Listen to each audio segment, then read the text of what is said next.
মিলি আবার আমাকে ফোন দিল। এবার সে কিছুটা নরম হলো আমার প্রতি, হয়তো বুঝতে পেরেছে আমি ভালো নেই। মিলি আমাকে জিজ্ঞেস করলো, কি হয়েছে তোমার? আমি কিছু বললাম না। মিলি আবারও জিজ্ঞেস করলো, আমি এড়িয়ে গেলাম। মিলি আমার কাছ থেকে কোনো উত্তর না পেয়ে চুপ হয়ে গেল। আমি তাকে বললাম, তোমাকে একটা কথা বলতে চাই, তুমি সত্যি সত্যি মন থেকে উত্তর দিবে। যদি মন থেকে উত্তর দাও তাহলে আমি কথাটা বলবো, না হলে বলবো না। তখন মিলি বলল, কি এমন জানতে চাও যে আমাকে এভাবে শপথ করিয়ে নিচ্ছ? খারাপ কিছু না তো? তখন আমি হেসে বললাম, ধরে নাও তাই, খারাপ কিছুই জানতে চাইবো। আমার হাসি শুনে মিলি খুশি হতে পারলো না, কারণ আমার হাসি সুন্দর না। তাই হয়তো মিলি মন খারাপ করে বলল, তোমার হাসিটা আগের মতোই আছে। একটা মানুষ এত বিস্তৃতভাবে হাসতে পারে, তোমার হাসিটা না শুনলে বুঝতাম না। আমি আবারও আমার বিস্তৃত হাসি হেসে বললাম, মিলি, এই 2 বছরে তুমি কখনো আমাকে মনে করেছো কিংবা আমার জন্য চোখের জল ফেলেছো? মিলি খুব সহজেই বলল, তোমাকে মনে করেছি ঠিকই, তবে তোমার জন্য কখনো চোখের জল আনিনি। আমি অবাক হলাম না, কারণ আমি জানতাম মিলির এতটা কাছের মানুষ আমি কখনোই হতে পারিনি যে আমি তার জীবন থেকে চলে আসতে সে চোখের জল ফেলবে। কিছু মানুষকে ভালোবাসলেও তাদের কাছের মানুষ হওয়া যায় না। আমিও হয়তো তেমন একজন মানুষকে ভালোবেসেছিলাম। আমি কিছুটা সময় নীরব থাকলাম, তারপর বললাম, আমি চলে যাওয়ার পর কি তোমার জীবনে কেউ বিশেষ কেউ এসেছিল কিংবা কারোর সাথে খুব ভালো থাকার মতো সম্পর্ক হয়েছিল তোমার? আমার এমন কথা শুনে মিলি অনেকটা সারপ্রাইজ হলো, তবুও সে খুব স্বাভাবিকভাবেই বলল, তুমি চলে যাওয়ার পর একটা ছেলে আমার জীবনে এসেছিল, ঠিক তোমার মতো করে হাসতো, তোমার মতো করে কথা বলতো, তোমার মতো করে অভিমান করত। ওর মাঝে যেন আমি তোমাকে খুঁজে পেতাম, কিন্তু একসময় ও আমার জীবন থেকে চলে গেল। কি কারণে আমাকে ছেড়ে চলে গিয়েছে সেটা আজও আমার কাছে অজানা। মিলির মুখ থেকে কথাগুলো শুনে অনেক বেশি খারাপ লাগলো আমার। বুকের বাম পাশে প্রচণ্ড ব্যথা অনুভব করলাম। মনে হলো বুকের ভেতর থেকে ছিন্ন ভিন্ন হয়ে কোনো কিছু বের হতে আসতে চাইছে। নিজের এক সময়কার ভালোবাসার মানুষের কাছ থেকে এরকম কিছু কথা শুনলে কার না খারাপ লাগবে? আমরা ভাবি আমাদের ভালোবাসার মানুষটা হয়তো আমাদেরকে এখনো ভুলতে পারেনি, আমাদের জন্য এখনো মাঝরাতে একাকী নীরবে চোখের জল ফেলে। কিন্তু বাস্তবতা হলো আমাদের প্রিয় মানুষটা আমাদেরকে মনে রাখে না, আমাদের জন্য কাঁদে না। সে নিজেকে নিয়ে ব্যস্ত হয়ে পড়ে, অন্য কারো চোখের জল মুছে দেওয়াটাই জীবনের সার্থকতা মনে করে। আমাদেরকে মনে করার সময় তার হয় না। আমি দুঃখ ভারাক্রান্ত মন নিয়ে মিলিকে বললাম, ছেলেটা বুঝি আমার থেকেও অনেক সুন্দর ছিল, তোমাকে অনেক ভালো রাখতো? তখন মিলি বলল, সেটা জানি না, তবে তার সাথে যতদিন ছিলাম ততদিন তোমাকে খুব একটা মনে হয়নি। আমার মনে হয়নি বললে ভুল হবে, ও আমাকে তোমার কথা মনে করতে দেয়নি, এর জন্যই হয়তোবা তোমাকে ফোন না দিয়ে থাকতে পেরেছি। আমি বললাম, তার মানে ওই ছেলেটা যদি তোমার জীবন থেকে চলে না যেত তাহলে আমাকে কখনোই ফোন দিতে না, আমার সাথে যোগাযোগ করতে না, তোমার বিচ্ছেদটাই আমার সাথে যোগাযোগ করতে তোমাকে বাধ্য করেছে। মিলি বলল, হ্যাঁ, এমনটাই ধরে নিতে পারো। আমি বললাম, আচ্ছা বলো তো, আমাদের দুজনের মাঝে এখন তোমাকে কাকে বেশি মনে পড়ে? মিলি বলল, তোমাকে মনে পড়ে। ও চলে যাওয়ার পর তোমাকে অনেক মনে হতো, তোমার সাথে অনেকবার যোগাযোগ করতে চেয়েছি, পারিনি, তোমার নাম্বারটা হারিয়ে ফেলেছিলাম, পরে অনেক কষ্ট করে জোগাড় করেছি। আমি বললাম, শুনে ভালো লাগলো, আমি চলে যাওয়ার পর তুমি অনেক ভালো ছিলে। মিলি বলল, আমার সাথে ব্রেকআপের পর তোমার জীবনে কোনো মেয়ে আসেনি?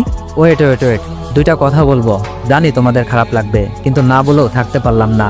একটা ছেলে সারাদিন কষ্ট করে ভিডিওগুলো মেক করে, আর তোমরা হয়তো জানোই একটা ভিডিও মেক করতে কতটা কষ্ট হয়, কিন্তু তারপরও তোমরা কি করতেছো? গল্পগুলো কপি করে নিজেদের আইডিতে ছাড়তেছো। তো যাই হোক, এইটা নিয়েও আমার কোনো মাথা ব্যথা নেই। মাথা ব্যথা হলো তোমরা গল্পগুলোর নাম চেঞ্জ করে তোমাদের আইডিতে ছাড়তেছো। কিন্তু আমি অনেক টিকটক আইডি দেখলাম যারা আমার গল্পগুলো ছেড়ে মিলিয়ন মিলিয়ন ভিউ কামাচ্ছে, কিন্তু আমার টিকটক আইডিতেই কোনো ভিউ নেই। আর পরশুদিন আমি আমার টিকটক আইডিতে মায়ের বাঁধন গল্পের ফার্স্ট পার্ট আপলোড করি, জানি না কি কারণে আর আইডিতে ভিডিওটা শো করছে না। তো যাই হোক ভাই, তোমাদের একটা কথাই বলবো, তোমরা গল্প ছাড়ো ব্যাপার না, কিন্তু আমারে মেনশন করে দিও আর গল্পের নাম চেঞ্জ করো না প্লিজ। আর আমার রিয়াল টিকটক আইডি হলো MR Deepu8 আর YouTube channel voice of Deepu official. তো চলো গল্পে ফিরে যাওয়া যাক।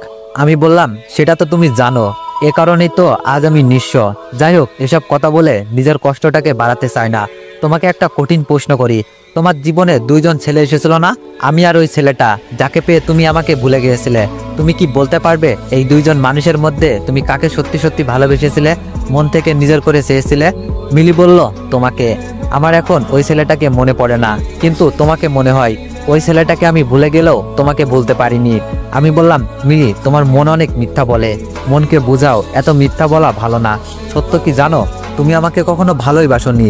যদি বাসতে তাহলে কখনোই তুমি দ্বিতীয় কাউকে ভালোবাসতে পারতে না, দ্বিতীয় কারোর সাথে সম্পর্ক জড়িয়ে আমাকে ভুলে যেতে না।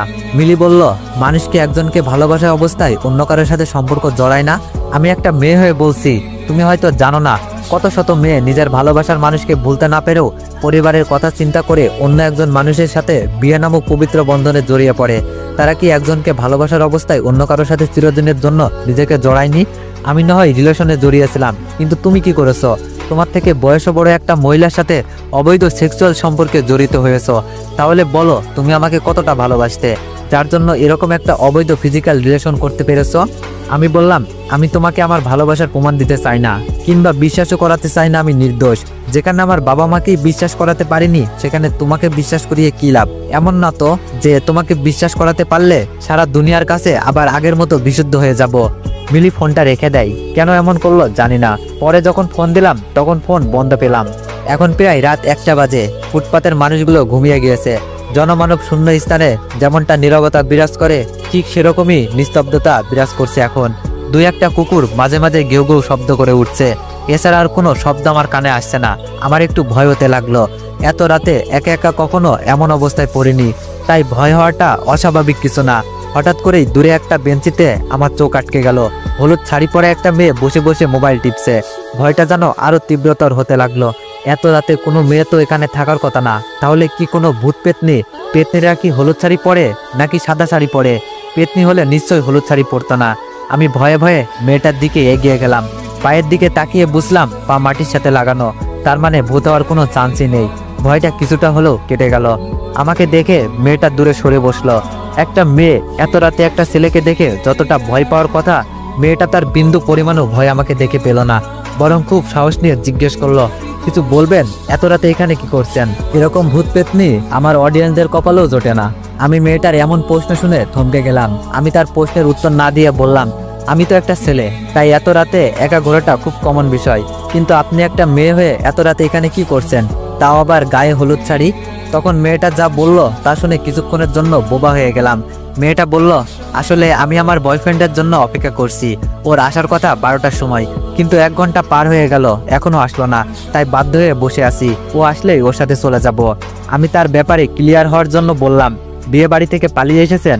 তখন মেয়েটা কপাল কুঁচকে বলল, এটাও বলতে হবে? কাপড় চোপড় দেখে বুঝতে পারছেন না? বাবা মা জোর করে বিয়ে দিচ্ছিল, তাই যাকে ভালোবাসি তার সাথে পালিয়ে যাওয়ার জন্য বিয়ের আসর থেকে চলে এসেছি। আমি জোরে একটা নিঃশ্বাস ছেড়ে বললাম, ও আপনার বয়ফ্রেন্ডকে ফোন করেন, দেখেন কোথায় আছে, তাহলেই তো হয়। তখন মেয়েটা আমার দিকে রাগি চোখে তাকিয়ে বলল, ফোন খোলা থাকলে কি আর এভাবে বসে থাকতাম? সেই কখন থেকে ফোন দিচ্ছি, ফোন বন্ধ দেখাচ্ছে। আমার কথা বাদ দিন, আপনি এত রাতে এখানে কেন? আপনারও কি আমার মতো সেম কেস নাকি? গার্লফ্রেন্ডকে নিয়ে ভাগিয়ে যাবেন নাকি? আমি বললাম, না না, এমন কিছু না। তখন মেয়েটা বলল, তাহলে কেমন কিছু? মানে কি জন্য এত রাতে এখানে ব্যাগপত্র নিয়ে ঘুরছেন? আমি যখন মেয়েটাকে কিছু বলতে যাব, ঠিক তখনই কিছু মানুষ এসে আমাদের দুইজনকে ঘিরে ফেলে। একজন 25-26 বয়সের যুবক আমার কলার চেপে ধরে। মেয়েটাও প্রচন্ড ভয় পেতে লাগলো।